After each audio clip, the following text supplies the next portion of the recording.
Hey guys, Mrs. Dalton here. I need you to have your journals out and I need you on page 61 and I want you to write down your learning target for today. Today's learning target is from lesson 5-2 out of course 2, our 7th grade book, and we are going to apply the distributive property to expand and factor expressions, okay? So go ahead and push pause, get this written down, and we can start today's lesson. Okay, just as a reminder, tomorrow don't forget to bring your device and your headphones so that you can listen to music while practicing our new skills that we are learning today. I'm not going to let you go ask another teacher to borrow their headphones from their classrooms, so please make sure you bring your own, okay? All right, so let's get started. The distributive property can be used to expand or factor an expression. We've already been practicing the expanding part yesterday in class when we did our matching activity. So let's just do a quick review. So we're going to use the distributive property to expand each of these expressions below. Go ahead and do this on page 61. I'll do the first one with you just to remind you, just to give you a refresher. We're going to take 4 times 6 and then 4 times 2. So 4 times 6 minus comes from here. 4 times 2. 4 times 6 is 24. 4 times 2 is 8. And when you subtract, you're going to get 16 on this guy. Okay? So I'm going to push pause for a second. I want you to work out B, C, and D. And when we unpause, I'm going to have my answers up here for you to check with me. Okay, so hopefully you got the same answers that I got on B, C, and D. On B, we've got 7 times 2 plus 7 times 5, which gave us 14 plus 35 gives us 49. On letter C, we've got 6 times A plus 6 times 7, which will give us 6A plus 42. And on letter D, you're going to have 3 times 4 minus 3 times B, or 3B, and you're going to get a final answer of 12 minus 3B, or negative 3B plus 12. Okay, so let's start today's brand new lesson.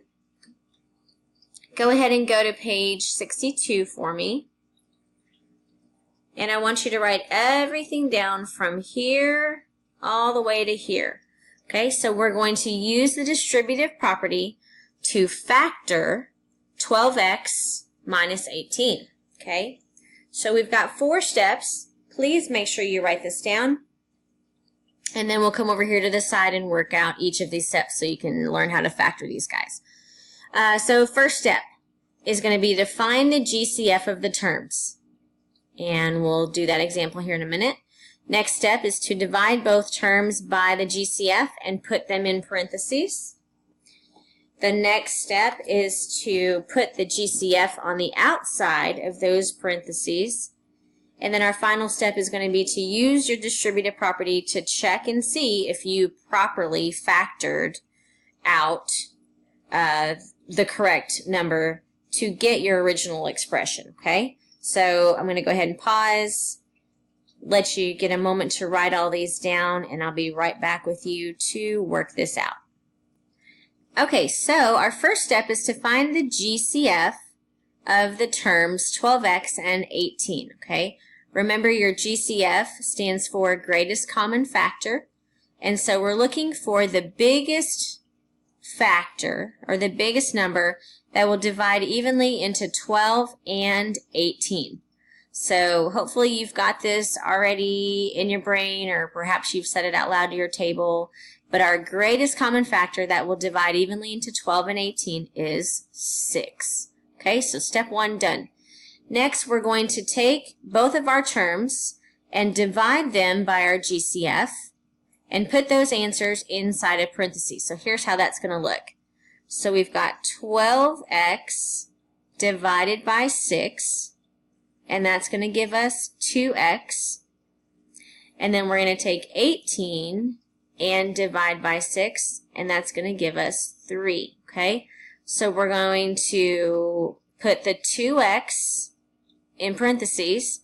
We're going to put minus because that is the operator in our original expression. So minus, and then bring down that 3 and close those parentheses, okay?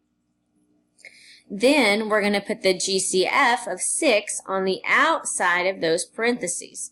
So it's going to look like this. 6 parentheses 2x minus 3, okay? So we have just factored the expression 12x minus 18. Now the last step is to use the distributive property to check and make sure we properly factored this out, okay? So now you're going to take 6 times 2x minus, bring this down, bring that minus sign down, 6 times 3, okay? 6 times 2x is going to give you 12x minus 6 times 3, which is 18, which matches our original expression, and check. Okay? All right, so go to page probably 63, because those steps probably took up a lot of your space.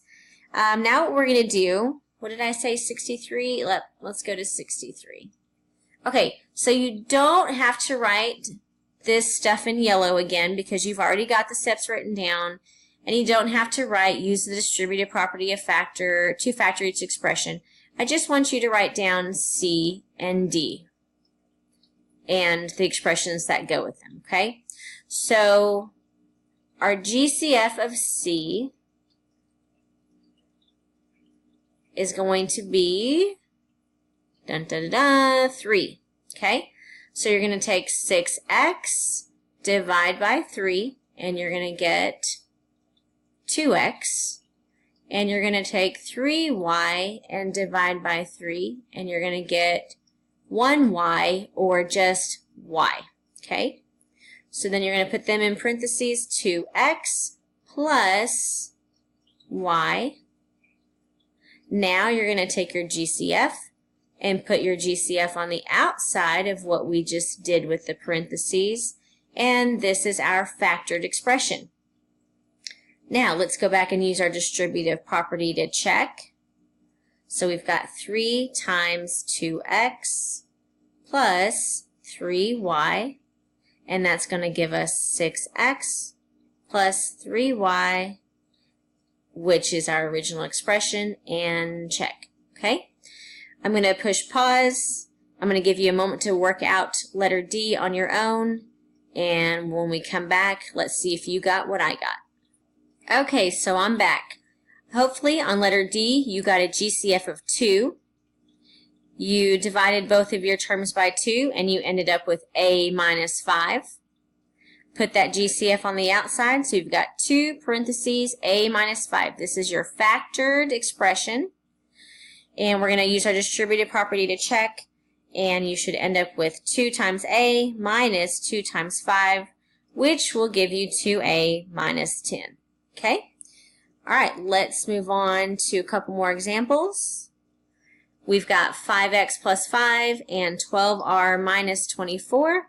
Go ahead and give these two guys a shot, and I'm going to push pause. When I come back, let's see if you got what I got. Okay guys, these are our last 2 examples. Let's see what you got. On letter E, I got a GCF of 5. I divided my terms. I got x plus 1 in parentheses. I put that GCF on the outside, so my factored version is 5 times x plus 1. I used my distributive property to check, and good job there, okay?